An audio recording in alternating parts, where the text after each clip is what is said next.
JEE Main 2024 6 All India ranks under 100. Admissions open. Kakinada and Visakhapatnam. Aditya Junior Colleges. ఏంది ఎలక్షన్లు అయిపోయినాయి, మళ్ళీ ఇది అంతా అయిపోయింది, సీఎం అయిపోయినాడు, ప్రధాని అయిపోయినాడు, మంత్రులు అయిపోయినారు, అంతా అయిపోయినాడు, ఇంకా కేతిరెడ్డిని ఇంకా ఏంది చెప్తున్నాడు ఏందని. సరే, ద బ్యూటీ ఆఫ్ డెమోక్రసీ, ప్రజాస్వామ్యం వర్ధిల్లాలని పెద్ద పెద్ద స్టేట్మెంట్లు ఇస్తూ ఉంటాం, అతిపెద్ద డెమోక్రటిక్ నేషన్ అని చెప్తూ ఉంటాం. కానీ ప్రతి చోట కూడా ఏం జరుగుతుంది, ఏం జరిగిందని నేను 2014లో చూసా. దొంగ ఓట్ల ఎక్కించుకునే కార్యక్రమం, దాని మీద విపరీతంగా ఫైట్ చేయడం జరిగింది. తర్వాత దాన్ని ఆధార్ కార్డుతో లింక్ చేయాలని తీసుకున్నారు, కానీ మ్యాండేటరీ కాదు అనేది కూడా ఒక లింక్ పెట్టి తీసుకున్నారు. ఎందుకంటే మనకు అలా దరిద్రం ఉంది. గ్యాస్ సిలిండర్లు కావాలన్నా ఆధార్ కార్డుకి లింకు కావాలా, లేకుంటే ప్రతిదానికి ఆధార్ కార్డుతో ఉండాలి అని చెప్తారు. కానీ ప్రజాస్వామ్యాన్ని నిలబెట్టేది మాత్రం ఆధార్ కార్డుతో మ్యాండేటరీ కాదు అని చెప్పి ఇచ్చినారు. మరి మిగతా దానికందరికీ మ్యాండేటరీ ఎందుకైందో, దీనికి ఎందుకు ఖచ్చితంగా ఇవ్వాలి అనేది మాత్రం మరి ఆదేశించలేకపోయినాయి. సరే, వాటి మీద, దొంగ ఓట్ల మీద అదేవిధంగానే ఇప్పటికీ కూడా ప్రతి నియోజకవర్గంలో 10 నుంచి 20,000 30,000 వరకు దొంగ ఓట్లతోనే ప్రజాస్వామ్యం గెలుపోవటంను డిసైడ్ చేసే పరిస్థితులు ఉన్నాయి. కానీ నన్ను ఎట్లాగో ఎలక్షన్స్ అయిపోయినాయి, ఓడిపోవడం జరిగింది. దీనికి సంబంధించి ఏ విధంగా ప్రతి ఒక్కటి చోట కూడా ఈవీఎంస్ అనేది ఇప్పుడు పెద్ద క్వశ్చన్ మార్క్. ఏం జరుగుతుంది, ఏ విధంగా అని చెప్పేసి డే 1 ఈ ఎలక్షన్ ప్రాసెస్ అంతా కూడా మనం చూస్తే తప్ప, ఎలక్షన్ ప్రాసెస్ చూస్తే కరెక్ట్ ఎలక్షన్స్కి ఒక వారం 10 రోజుల ముందు, నోటిఫికేషన్కి వారం 10 రోజుల ముందు అక్కడున్న ఎలక్షన్ కమిషన్ మెంబరు గోయల్ అనే అతను రిజైన్ చేస్తాడు. ఎందుకు రిజైన్ చేస్తాడో, ఏ దానికి చేస్తాడో తెలీదు. తర్వాత అంతకుముందు వరకు ఉన్న ఒక చట్టం, ఒక ఎలక్షన్ కమిషన్లో ఒక మెంబర్ని అపాయింట్ చేయాలన్న దానికి ప్రధానమంత్రి, ప్రతిపక్ష నాయకుడు, చీఫ్ జస్టిస్ ఆఫ్ ఇండియా ఈ ముగ్గురు సమక్షంలో ఎన్నుకోవాల్సిన దాన్ని మళ్ళీ ఒక కొత్త చట్టం తీసుకొని వచ్చి ప్రతిపక్ష నాయకుడు, ప్రధానమంత్రి, క్యాబినెట్ సహచరుడు అని పెట్టి తీసుకొని వచ్చి ఒక కొత్త వ్యక్తిని తీసుకొని రావడం జరిగింది. అది మనం అందరం కూడా చూడడం జరిగింది. కానీ ఏం చేస్తారంటే బ్యూటీ ఆఫ్ డెమోక్రసీ, ఏ విధంగా కావాలంటే వాళ్ళ ఆ విధంగా చేయడం జరిగింది. ఈరోజు నేను కొన్ని ఉదాహరణలతో, నేను ఆంధ్రప్రదేశ్ దీని గురించి మాట్లాడితే మీరు ఇట్లా ఓడిపోయినారు కాబట్టి ఏమైనా చెప్తా అంటారు, ఏమైనా మాట్లాడుతూ అంటారు, ఏం అప్పుడు లేదా ఇప్పుడు లేదా అని కూడా మాట్లాడుతూ ఉంటారు. నేను ఇంతకుముందు కూడా చెప్పా, ఏ విధంగా కేవలం ఒకటి మాత్రమే ప్రశాంత్ కిషోర్ ఏ విధంగా చెప్తాడు, కేకే సర్వే అనే వాళ్ళు ఏ విధంగా చెప్తారు, లేకుంటే అశ్విని దత్ అనే అతను ఏ విధంగా చెప్తాడు 160 అని చెప్పేసి. ఎందుకంటే ప్రజల నాడి ఎవరికి దొరకలేదు, అందలేదు అనేది వాస్తవం. అలాంటప్పుడు వీళ్ళు ఏమాత్రం గ్రౌండ్ రిపోర్టు చేయని వీళ్ళకి ఏ విధంగా తెలుస్తుంది. వన్ థింగ్ ఏదైనప్పటికీ కూడా నేను కొన్ని పత్రికల్లో వచ్చిన ఆర్టికల్స్, అదేవిధంగా మిగతా దానిలోకి వచ్చిన ఆర్టికల్స్ని దృష్టిలో ఉంచుకొని మీ ముందు కొన్ని ఉదాహరణలు తీసుకొని రావదలుచుకున్నాను. ఇక్కడ చూసినామంటే తమిళనాడు రాష్ట్రంలో తిరువల్లూరు నియోజకవర్గంలో ఇది పార్లమెంట్ వైజ్గా నేను చెప్తున్నాను, టోటల్ 14,30,738 ఓట్లు పోల్ అయింటే, కానీ ఈవీఎం మాత్రం కౌంట్ చేసినప్పుడు 14,13,941 ఓట్లు 47 ఓట్లు చూపించాడు. అంటే 16,791 ఓట్లు కౌంటింగ్ చేసిన దానికంటే పోలైన ఓట్లు తక్కువగా ఉన్నాయి తిరువల్లూరు అనే విధంగా. అదేవిధంగా అస్సాంలో చూస్తే 10,760 ఓట్లు తగ్గినాయి.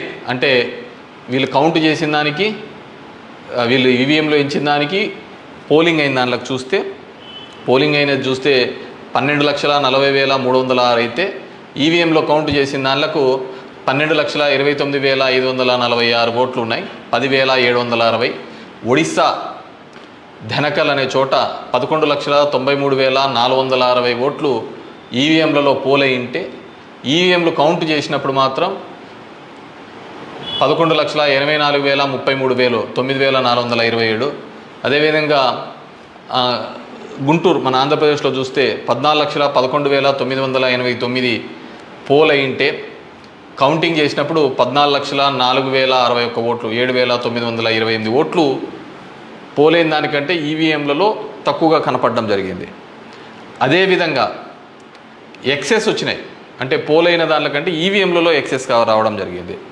ఆ సంఖ్య చూస్తే అస్సాంలో కరీంగంజ్ అనే చోట చూస్తే 11,36,538 ఈవీఎంలలో పోలయింటే ఎంచే టైంకి 11,40,349 అంటే 3,011 ఓట్లు పెరిగినట్టు కనపడినాయి.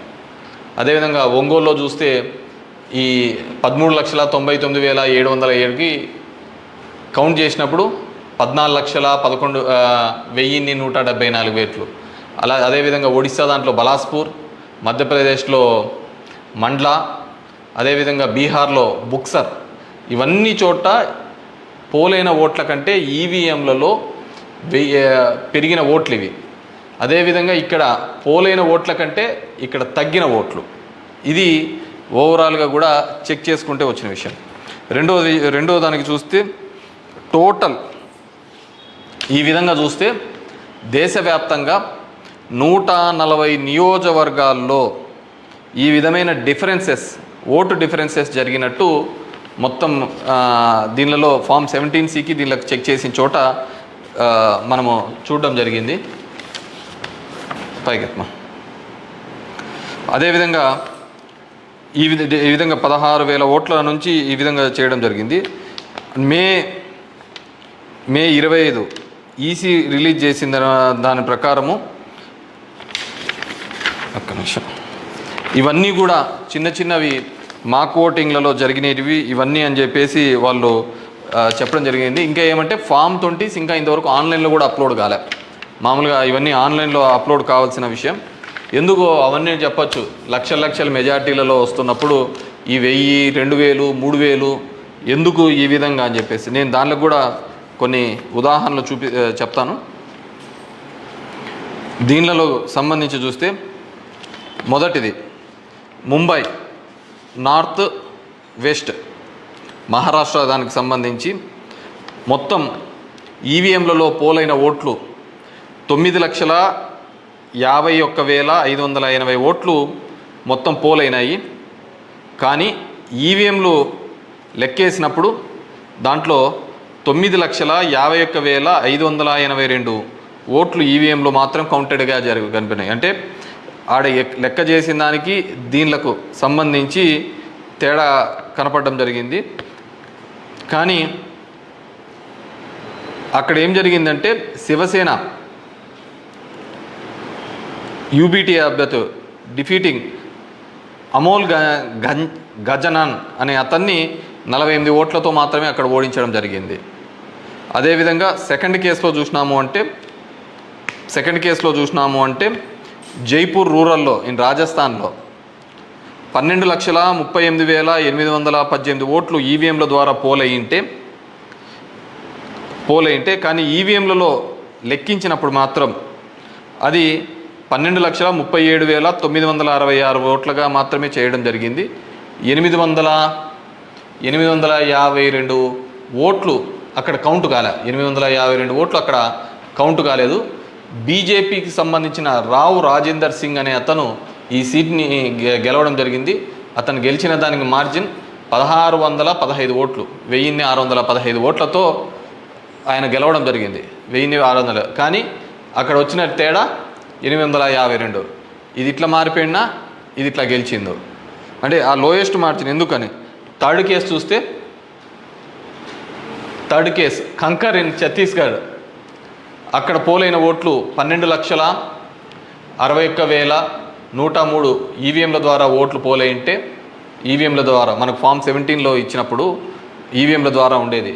కానీ లెక్కేసినప్పుడు 12,60,153 ఓట్లు అక్కడ కౌంటెడ్ అని 950 ఓట్లు ఆడ కౌంట్ చేయలే, మిస్ అయినాయి. ఎట్లా మిస్ అయినాయో తెలియటంలే, ఎక్కడ కనపడటంలే. దాని ద్వారా బీజేపీకి సంబంధించిన భోరో రాజ్ నాగ్ అనే ఇతను గెలవడం జరిగింది. 1884 ఓట్లతో గెలవడం జరిగింది ఇతను. Fourth case Farrukhabad in Uttar Pradesh. 10,32,244 EVM ఓట్లు పోల్డ్ అయితే, కానీ ఈవీఎంలలో చెక్ చేస్తే ఫామ్ 17 ఒక విధంగా ఉంది, దీనిలో చెక్ చేస్తే 10,31,740 ఈవీఎం ఓట్స్తో ఉన్నాయి. 460 ఓట్లు కౌంట్ చేయలేదు. ముఖేష్ రాజ్పుత్ అనే అతను గెలిచినది 2,678 ఓట్లతో. ఇటు గెలుపోవటంలో కంటే మార్జిన్ కంటే అసలు ఈ ఓట్లను ఎక్కడికి పోతున్నాయి, ఎక్కడికి మిస్ అయిపోతున్నాయి. అండ్ ఈ కేసులలో చూస్తే ఇవి అసలు వివిప్యాట్లను కౌంట్ చేయాలని, అదేవిధంగా 100% ఇవన్నీ మాల్ ఫంక్షన్గా జరుగుతున్నాయని చెప్పినా కానీ మార్జినల్ ఎల్లరని, అదేవిధంగా సర్ప్లస్ ఓట్లు ఎందుకు వచ్చినాయనే విషయాన్ని ఇంతవరకు కూడా ఎలక్షన్ కమిషన్ చెప్పలేకపోయింది. అదేవిధంగా పార్లమెంట్ వైజ్గా ఎక్కడ తగ్గినాయి, ఏ విధంగా అని చెప్పేసి ఇంతవరకు ఒక స్టేట్మెంట్, ఒక రీజనబుల్ స్టేట్మెంట్ కూడా ఇవ్వలేకపోయింది. ఈవీఎంలలో ప్రతి దానిలోనూ కూడా ప్రతి పార్లమెంటుకు సంబంధించి ఈ విధంగా తక్కువ ఎక్కువ వచ్చినట్టు కూడా వాళ్ళు చూపించలేని పరిస్థితి. ఎందుకంటే ఇది గెలుపోవటంలో సంబంధించిన సమస్య కాదు.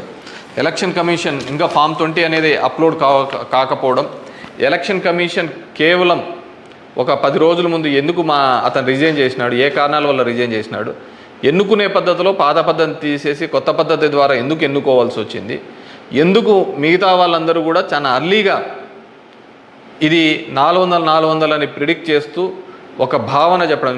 మనం టీవీలలో కూడా చూసినామంటే ఆంధ్రప్రదేశ్లో 9:30, 10 కల్లా కూడా అసలు కౌంటింగ్లో అనేది ఒక రీజనబుల్కు రానిదే 100, 150, 120 అని ప్రొజెక్ట్ చేసినారు. అసలుకు వైసీపీ సీట్లు 25 కంటే దాటి చూపిలా. అసలుకు మొదట అర్ధ గంటలోనే మొత్తం నియోజకవర్గం అంతా ఏ విధంగా చూపిస్తారు, మొత్తం రాష్ట్రం అంతా ఏ విధంగా రిప్రజెంట్ చేస్తారు. సో ఆ విధంగా రిప్రజెంట్ చేయడానికి ఏంటంటే బేసిక్గా అక్కడున్న ఏజెంట్లు కావచ్చు, అధికారులు కావచ్చు, వన్ సైడెడ్గా పోవడం కోసం ఆ విధంగా చేసినారు. ఆ విధంగానే ఉండడంతో ఆల్మోస్ట్ వాళ్ళందరూ కూడా 10:30 నుంచి బయటికి రావడం మొదలుపెట్టినారు. ఏం జరిగింది అనేది అసలు ఎవరికే కానీ అర్థం కాలేదు. టీవీలలో చూసినాము అంటే అసలు 8:30 అంటే 9:30 కల్లా 100, 150 సీట్ల లేక వచ్చేసినాయని ఎలివేషన్స్ అన్నీ ఇవ్వడం జరిగింది. సో ఏ విధంగా మీడియా ఎలక్షన్ కమిషన్ వెబ్సైట్లలో పెట్టలేదు, అక్కడ ఆ విధంగా ప్రాజెక్టు కాలేదు. కానీ వీళ్ళే మొదటే చేయడం వల్ల ఏంటంటే దానివల్ల ఏజెంట్లు అక్కడ నుంచి వెళ్ళిపోతారని చెప్పేసి, అదేవిధంగా ఉద్యోగస్తులందరూ కూడా వన్ సైడెడ్గా జరిగిపోతే ఏజెంట్లు అందరూ పోయినారంటే వీళ్ళు రాసుకునేదే రాత అయిపోతుంది కదా. సో ఆ విధంగా అబ్జల్యూట్ మెజార్టీస్ ఇదైతే అంటది. అదేవిధంగా సో ఇదంతా కూడా మనం నిజమైన ప్రజాస్వామ్యంలో దొంగ ఓట్ల మీద ఉన్నామా, లేకుంటే ఈవీఎంలో మిషనరీస్ మీద పనిచేస్తున్నామా, నాకు ఓడిపోయినానని నేను బాధతో కాదుగా చెప్తున్నానని కానీ అందుకే నేను ఆంధ్రప్రదేశ్ స్టేట్ గురించి ఎక్కడ చెప్పలే. దేశంలో జరిగినది వివిధ దీనిలలో చెప్పినది. ప్రశాంత్ భూషణ్ కూడా ఆయన సీనియర్ లాయర్గా కూడా ఆయన కూడా పోరాడుతున్న సందర్భం చూసాం. సో ఇది మనం మాట్లాడకపోతే, ఎందుకంటే మేము ఎక్కడైనా ఊర్లలో పోయినా కానీ, ఊరు నుంచి వచ్చినా కానీ, టౌన్లో కానీ మిగతా వాళ్ళన్నా మేము వేసామని చెప్తున్నారు. మరి వేసింటే ఓట్లు ఎక్కడికి పోయినాయి, ఎవరికి పోయినాయి? ఎక్కడి నుంచో వచ్చి 3,000తో గెలుస్తామని చెప్పేసి ధర్మవరంలో 2 నెలల నుంచి చెప్తున్నారు. ఏ విధంగా ఆ ఫిగర్ అచీవ్ అయ్యి 3 నెలల నుంచి చెప్తుంటారు? So it's a big question mark. So there is completely ఏదో ఒక సెక్షన్లో అయితే మ్యానిపులేషన్ జరిగింది. ఇప్పుడు ఏం చేసేది ఎందుకు కాదు, కానీ జస్ట్ ప్రజలందరూ కూడా మనం అందరం వివేకంగా ఆలోచించుకొని డెమోక్రసీ ప్రజాస్వామ్యాన్ని ఇదే పెట్టుకుంటూ పోతా అంటే మోడీ 3 అవుతుంది, మోడీ 4 అవుతుంది, మోడీ 5 అవుతా ఉంటుంది. ఇంక జనం యొక్క ఓటుకు దాని విలువకు ఎటువంటి విలువ ఉండలేని పరిస్థితి మనం చూడగలుగుతాం. So these are all planned and స్క్రిప్టెడ్గా అంతా కూడా జరిగిందని పూర్తిగా నేను నమ్ముతున్నాను. పబ్లిక్ జనం కూడా అదే విధమైన ఆలోచనలతో ఉన్నాయని నమ్ముతున్నాను. వాట్ ఎవర్ మేబీ నాకు కూడా ఈ 5 ఏళ్ళు కూడా జనాలు మీరు ఇంకా తిరిగినే చాలు, చేసినే చాలు, ఇది చాలు అని చెప్పేసి ఒక బ్రేక్ ఇచ్చినట్టుగా ఉంది. కానీ బ్రేక్ ఇచ్చినా తప్ప నాకు రాజకీయాలు తప్ప వేరేది ఏమీ తెలియదు కాబట్టి డెఫినెట్గా నా గొంతును వినిపిస్తూనే ఉంటాను. అన్ని విధాలుగా కూడా ఎక్కడెక్కడ ఏ తప్పులు జరుగుతున్నా కానీ, అది నియోజకవర్గ వ్యాప్తంగా కావచ్చు, రాష్ట్ర వ్యాప్తంగా కావచ్చు, దేశవ్యాప్తంగా కావచ్చు, ఖచ్చితంగా ఇంకా ఇట్లా కాకుండా నేనేం వేరే వాళ్ళను బూతులు తిట్టేది ఇంకోటి ఆ అవసరం లే. జనాలకు ఎంతో కొంతమంది కన్నా సరే నాకు తెలిసిన విషయాన్ని షేర్ చేసుకోవాలనేది ఒక ఆలోచన విధానంగా అనుకున్నాను. డెఫినెట్గా ఐ విల్ కంటిన్యూ దట్. ఎందుకంటే చూస్తున్నాం అక్కడక్కడ జరిగినవి ఇవన్నీ కూడా. ఐ వాంట్ టు గివ్ ఎన్నుకున్న ప్రభుత్వానికి కూడా వాళ్ళకు కూడా మనం కూడా ఒక 6 months మనం కూడా టైం ఇవ్వాలి. వాళ్ళు ఏం చేస్తారు, వాళ్ళు ఇచ్చిన మాటను ఏం చేస్తారు, ఏ విధంగా కట్టుబడి ఉంటారు అనేది చూడాలి. ఎన్నెన్నో వాగ్దానాలు ధర్మవరానికి ఇచ్చినారు, రాష్ట్రానికి ఇచ్చినారు, చాలా వాగ్దానాలు ఇచ్చినారు కాదు. అవి ఎంతవరకు నెరవేరుస్తారు, లేదు కేవలం కక్ష సాధింపు చర్యలతోనే మిగిలిపోతారా, ఇవన్నిటినీ కూడా కాలమే సమాధానం చెప్తుంది. సో అప్పుడు end of the day who is the best అనే పద్ధతికి మనం అందరం కూడా మాట్లాడుకుంటామని చెప్పేసి తెలియజేసుకుంటూ, ఈ ఈవీఎంస్లో జరిగిన ప్రతి ఒక్కటి కూడా మీ దృష్టికి తీసుకొని రావాలనే ఒక ఆలోచన. నాకు తెలిసిన డిఫరెంట్ పేపర్లలో ఆర్టికల్స్ డిఫరెంట్ వాళ్ళు ఇచ్చిన ఇన్పుట్స్ ప్రకారం నేను చెప్తున్నాను. సో ప్రతి ఒక్కరికి ఓటు హక్కు కల్పిస్తానన్న ఈసీ మరి ఇన్ని టోటల్ ఓట్లు వేసిన దానిలో చూస్తే దేశవ్యాప్తంగా 362 నియోజకవర్గాల్లో 5,54,598 ఓట్లు మిస్ అయినాయి, కనపడటం లేదు.